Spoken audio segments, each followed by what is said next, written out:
Okay, good day guys, no? So ito po guys ay motor po ito ng Whirlpool inverter, yung mga 6 pins na may mga touchscreen na yung board guys na top load. So ito yung motor niya.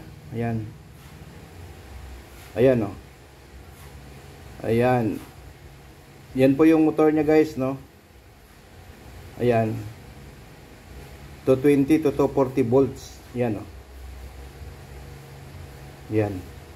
So ang pag-check nito guys ng motor nito, so ito yung gearbox niya rin, no? Ayan yung gearbox niya, kasama nito yung motor. So ang pag-check nito guys, kung good yung motor, gamit lang kayo ng resistance na ito yung terminal niya, no? Ayan. So lagyan nyo lang siya ng terminal yan, 13.4. Ayan. 13.7.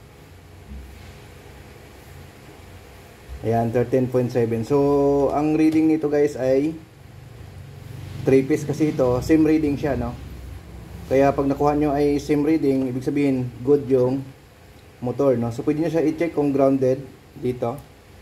Ayan, pwede nyo siya i-body ground dito. Pag nakuha kayong resistance guys, sa bawat terminal, ayan, ibig sabihin, grounded na yung motor, no?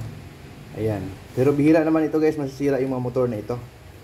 So yun po, no, yung pag-check ng motor ng Whirlpool inverter. Ayan, oh. Ayan, so pagbabago lang siya, pero dapat same reading siya.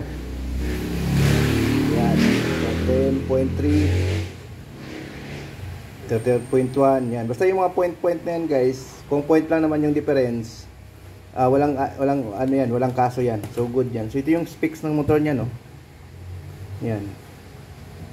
So 220 to 240 volts. Pero ano siya, DC siya, no. Hindi siya pwede i-convert guys ng manual, no, kasi nga kailangan to guys, para mapatakbo ito, kailangan nyo ito ng inverter board ng Whirlpool, no. So yung inverter board nito available din sa amin, no. So yun, yung motor guys, second hand to, no. Galing to sa lumang unit, binaklas lang natin. So kaya pinakita ko lang sa inyo kung paano i-test kung good or bad na yung motor ng Whirlpool, yung 6 pins na motor, no. Yan. So ganun lang pag-check nito, basic lang. Yung 3 terminals, equal reading lang yan, no. Yun. So grounding nyo lang, i-grounding nyo lang kung may ground. So ibig sabihin, grounded na yung motor. Pero kung wala namang ground, ibig sabihin, good pa yung motor. So ganun lang po guys, yung pag-check nitong Whirlpool motor, no. So sa mga baguhan ito guys, marami pa kasi nagtatanong kung paano daw i-check yung motor ng Whirlpool. Okay?